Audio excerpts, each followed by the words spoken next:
तो प्रसंग जो चल रहा है उस पर आते हैं। जो परमात्मा ने बताया काल को कि तूने ऐसा जुल्म कर दिया, हाहाकार मचा रखी, और मैं इनको जाकर ज्ञान बताऊंगा।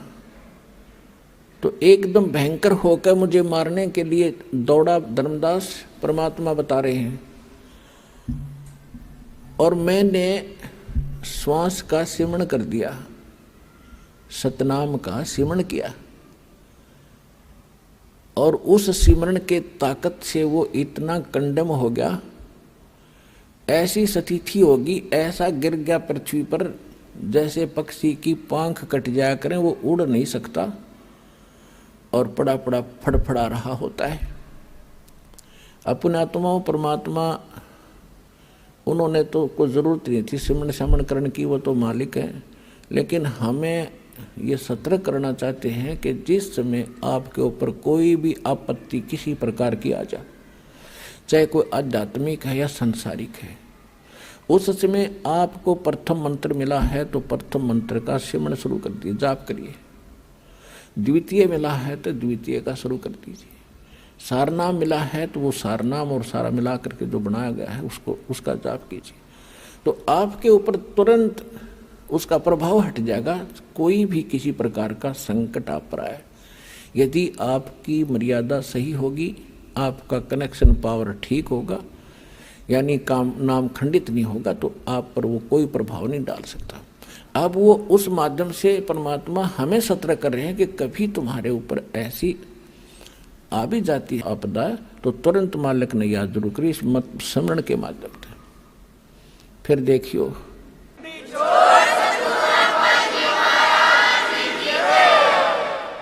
तो उस समय वो ऐसी स्थिति में आगा गिर गया जैसे पक्षी की पांख कट जाया करती हैं। अब उसने देख लिया, काल भगवान ने, काल ने देख लिया कि भाई जोगजीत के पास कोई शक्तिशाली मंत्र है, इसने तो मुझे कंडम कर दिया। तो इसने फिर चापलूसी का सहारा दिया। आप देख लो, यहाँ यथा राजा तथा प्रजा, जिसायु भगवान है, इसी हमारा सबका नेचर ऐसा ही है। हमारे से कोई बोधा आदमी है, यानी कमज़ोर है, शारीरिक कमज़ोर है या वैसे व्यवस्था में कमज़ोर है, तो हम उसका सिर पर चढ़ जाएं। और जब तगड़ा सामने आ जा, उसने हाथ जोड़ा, हाँ जी चौधरी साहब। एक शराबी जावा था, शराब पिए गली में, सामने एक बनिया आ गया, बनिया लाला जी, क्योंकि वो अल्पसंख्यक होते थे गाँव में, एक दो दो चार चार घर होते थे। तो शराबी ने जब देखा उस बनिया को, गाली देने लग गया। गाली देने लग गया तो दूसरा बोला, अरे बोलिए ना लाला जी, शराब पी रहा है। इतने में एक लठ ले रहा था कंधे पर, तगड़ा सा आदमी। वो बोला, अरे क्या, कौन है, क्या कर रहा है? बोला, चौधरी साहब नमस्ते। तो लाला जी बोले, भाई तो दो डाल की पी रहा है, ये तो दो तरह की पी रहा है, शराब पी रहा था। मन ने गाल दे रही, ठाडा दिखा, इसने हाथ जोड़ा। यो तो यू काल तो दो तरह की प्या रखी इसने हमारे थे, और खूब भी ये दो तरह की पी रहा है। जब इसने नो देखा कि मैं इसने मारूंगा, जब ताकड़ पाड़ के गया, जब परमात्मा ने उसकी देही तोड़ दी, जब पड़ा पड़ा तड़फे और शायद से घिसड़ के और चरण पकड़ दिए, धर्मदास मेरे आके, तुम्हारे भगवान 21 ब्रह्मांड के मालिक ने, ब्रह्मा विष्णु महेश के पिता ने।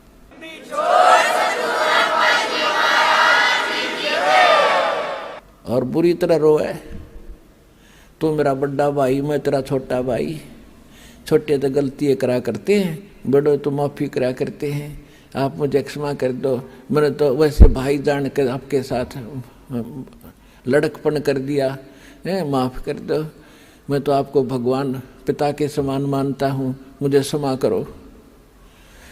जो बुरा हाल कर दिया, जब मैंने कहा ठीक है, फिर कहता है मुझे कुछ, आप नीचे जाओगे? कहाँ जाऊँगा भाई, मेरे को आदेश हो गया, मैंने जाना पड़ेगा, बस की बात नहीं। तो एक काम करियो, क्या कुछ मेरी कुछ डिमांड है या पूरी करियो पहले। परमात्मा बोले, बोल के क्या डिमांड है तेरी? इसने कहा कि नो नहीं, वचनबद्ध हो जाओ। परमात्मा बोले ठीक है, वचनबद्ध हो गया।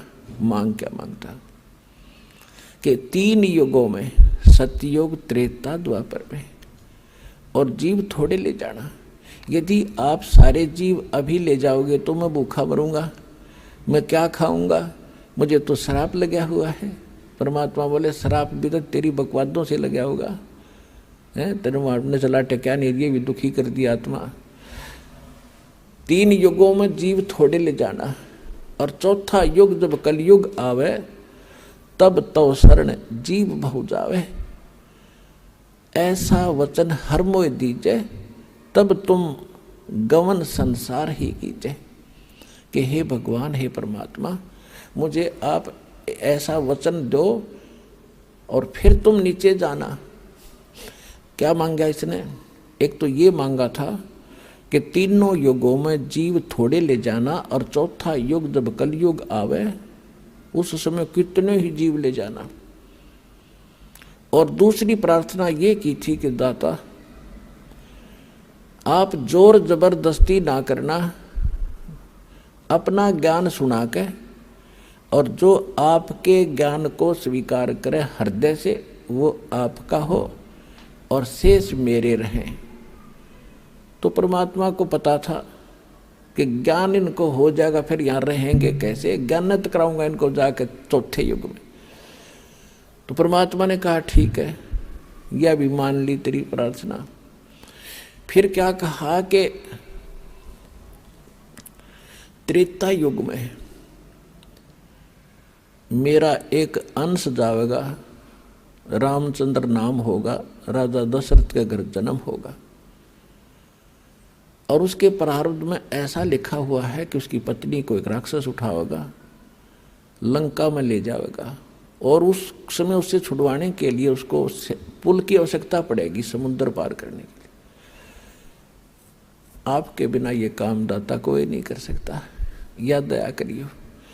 परमात्मा को पता था कि यह आत्मा तो मेरी है, रामचंद्र भी यूँ तो ठेकेदार बन रहा है।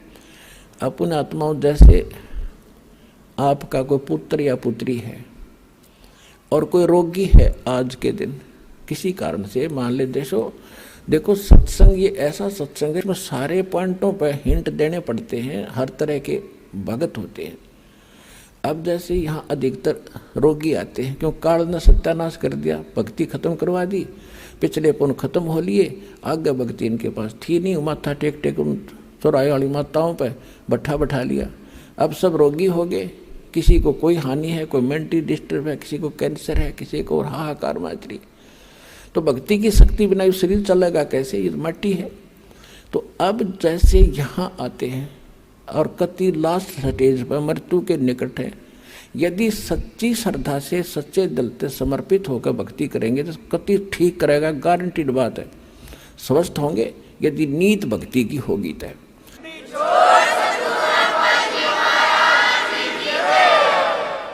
और दूसरी बात यह है कि कोई जैसे अब क्या करते हैं, कोई भक्त बता देता है कि वहाँ जाते ठीक हो जाते हैं, वो चल पड़ते हैं बेचारे, क्यों सब जगह थक लिए, वो सोच लेते एक ट्राई और कर लेते हैं।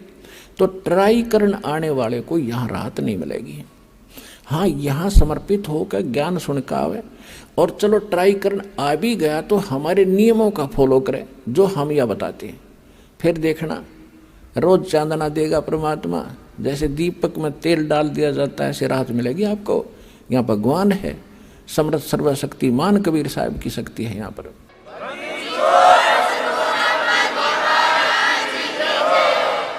अब फिर भी किसी कारण से भी राहत ना मिल पाई, त्रुटि तो अपनी ही होगी, भगवान में तो है ही नहीं।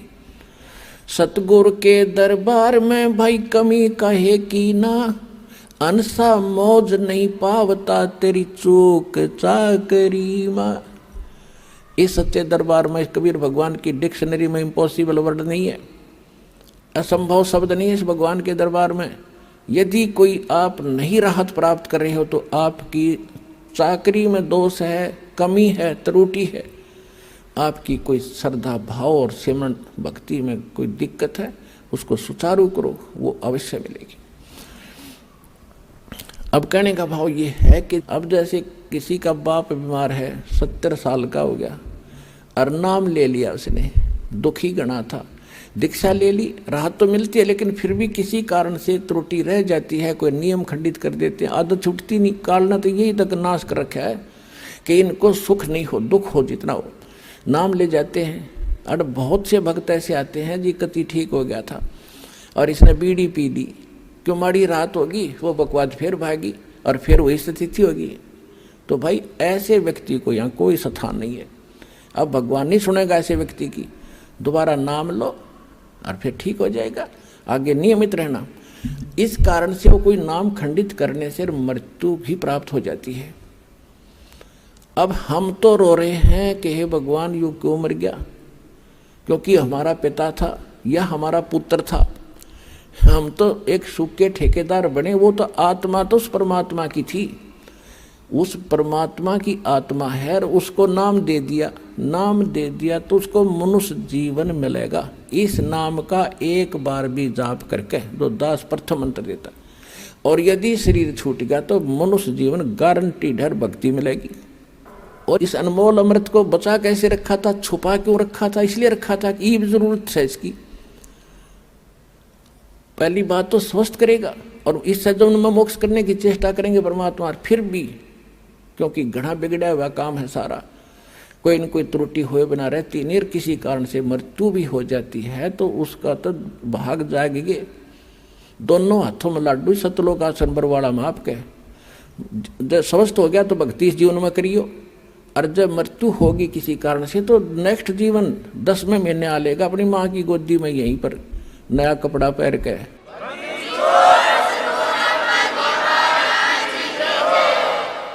ये तो असंख्यों शरीर जाली है हमारे, ये तो एक कपड़ा बदलना है।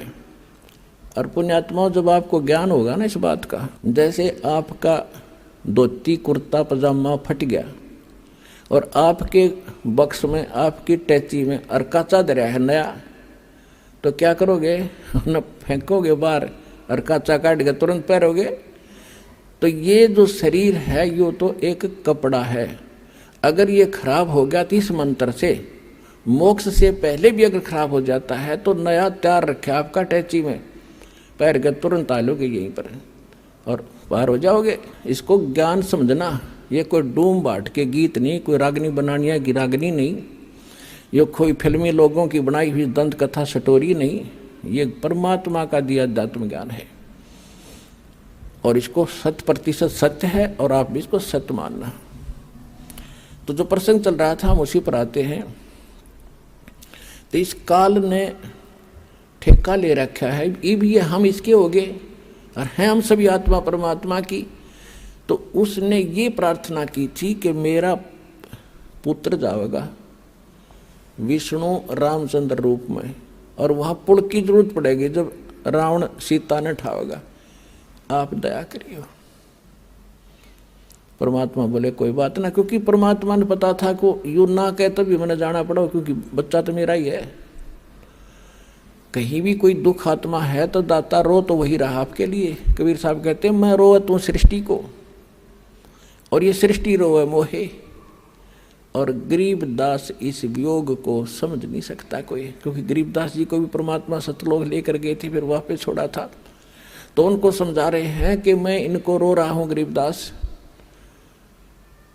कि तुम मेरे बच्चे हो, मेरी भक्ति करो, तुम्हें यहाँ भी सुख दूंगा और सतलोक ले चलूंगा जहाँ तुम सदा सुखी रहोगे, मृत्यु नहीं होगी तुम्हारी। और ये मुझे खोज रहे हैं भगवान है संकट मोचन, संकट मोचन है। बता हनुमान जी ने संकट मोचन मान्या करते हम होते, ये भगत का था बोला वो तो उसके पास तो कोई विभाग भी ना था, उसने पूजा करते ये ब्रह्मा विष्णु महेश, चलो एक ही विभाग के मंत्री तो हैं। तो हनुमान तो एक भगत था और भगत की एक भगत भक्ति करे, उससे कुछ मांग गए, एक कलरक से और दूसरा कलरक को याचना करे कि मैंने तू मुझे तो वो बना दे प्रेसिडेंट, वो कैसे बना देगा। तो कहने का भाव ये है कि हम भक्ति गलत कर रहे थे, तो परमात्मा ने को मालूम था कि ये दुखी होंगे तो या तो दुख तो मुझे ही होगा। तो परमात्मा कहा करते कि मैं हूँ वो संकट मोचन और सारा सुख देने वाला। पर हम उसको मान नहीं पाए क्योंकि हमने उसके पहचान नहीं थी, चिन्ह नहीं थे हमारे पास, उसको पहचानने का कोई पैमाना नहीं था। अब दास ने पहले आपको पैमाना दिया कि जिन ग्रंथों को आप सच मानते हो उनमें भगवान की डेफिनेशन या बता रखी है। और ये किस पर खरी होती है? ये उस पर खरी होती है जो काशी में धानक रूप में रहा करता कबीर जुलाहा। वो सर्वशक्तिमान है, सारी सृष्टि का रचनहार है, वो आपका और हमारा पिता है। वो हमें मोक्ष देगा, सुख देगा।